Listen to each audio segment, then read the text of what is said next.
Hello po sa inyong lahat mga ka-crypto. Ako po si Pinoy Crypto Trader at sa video na ito ay atin pong pag-uusapan ang tungkol po dito sa stablecoin na BUSD.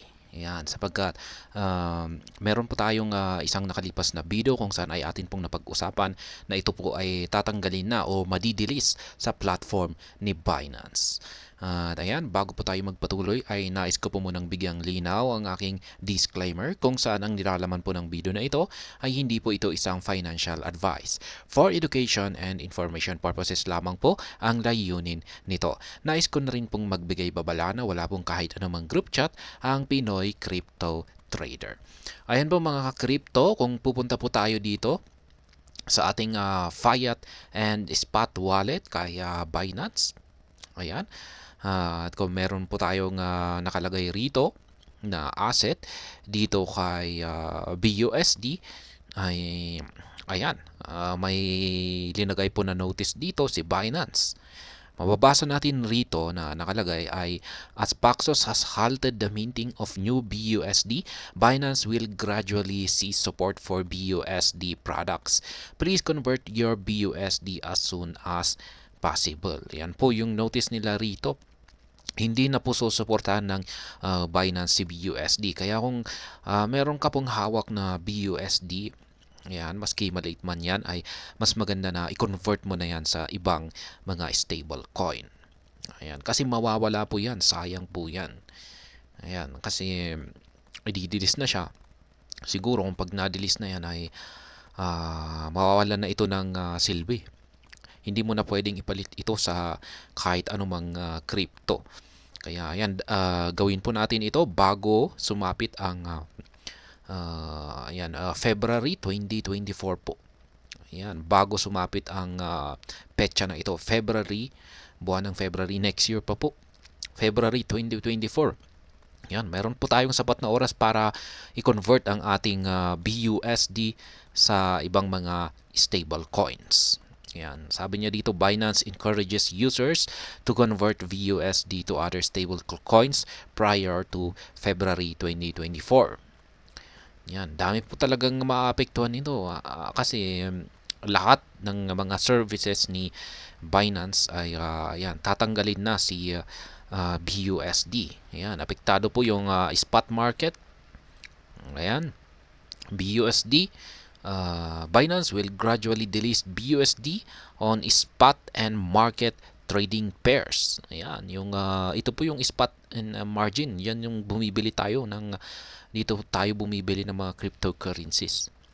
Kaya ayan, deposit in withdrawals. Ayan, hindi na rin nila susuportahan ang BUSD sa mga deposits in withdrawals nila. Kaya ayan, yung convert. Ayan, wala na rin yan. Kung hindi na rin natin mako-convert ang ating mga BUSD. Ayan, mga features, ayan, maging sa earn. Ayan, mawawala na rin si BUSD.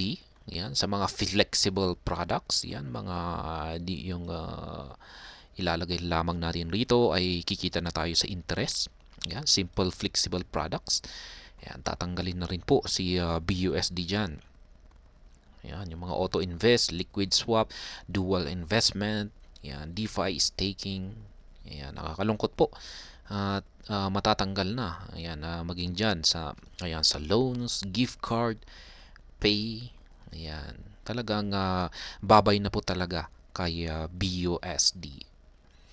Ngayon ay marami pong nagtatanong kung ano nga ba ang magandang replacement dito kay BUSD.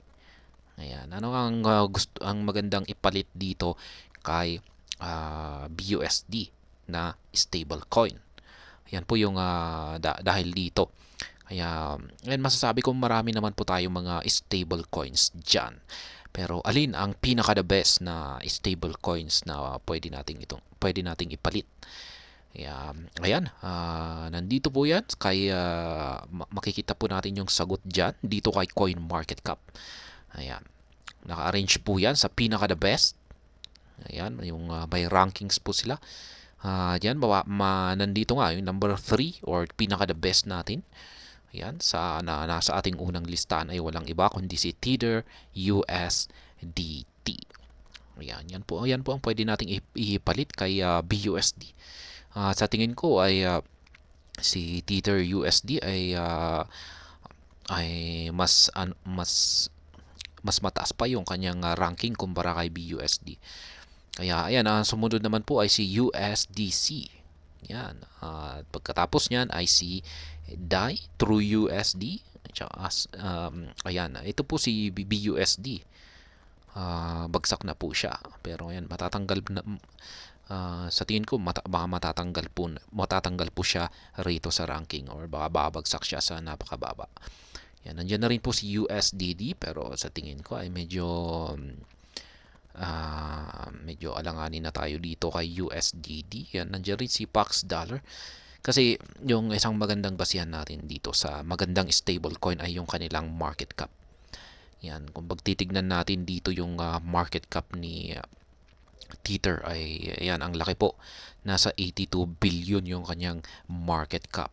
Yan, siya po yung may pinakamalaki na market cap. Sumunod naman ay si USDC. Kaya tignan natin, nasa 26 yung 26 billion naman yung kanyang market cap. Medyo malaki po yung kanilang agwat dito kay USDT. Ayan. Yung kay DAI naman ay ayan, 5 billion. Sumunod naman kay True USD. Yan, pwede na rin ito kay True USD. Tapos ayan, pinakahuli na dito si Binance, nasa 2.8 billion. At saka ayan, nandito na si USDD ay nasa 723 million. Pero sa tingin ko medyo ayos pa rin yung mga nandito. Ayan, ayos pa rin si USDD. Yan, kasi nasa 723 million yung kanyang market cap. Ayan, hanggang dito, hanggang sa top. Ayan, masasabi kong nandito po yung bagong-bago na stable coin, si PayPal USD. Ayan, pagmamay-ari po ito ng PayPal, 44 million yung kanyang market cap. Kasi bagong-bago pa lamang po kasi siya. Bagong labas. Pero sa tingin ko, meron siyang potential na umabot sa mataas na ranking. Ayan. Pero ang masasabi ko na mamili lang tayo yung nandito sa pinakamataas.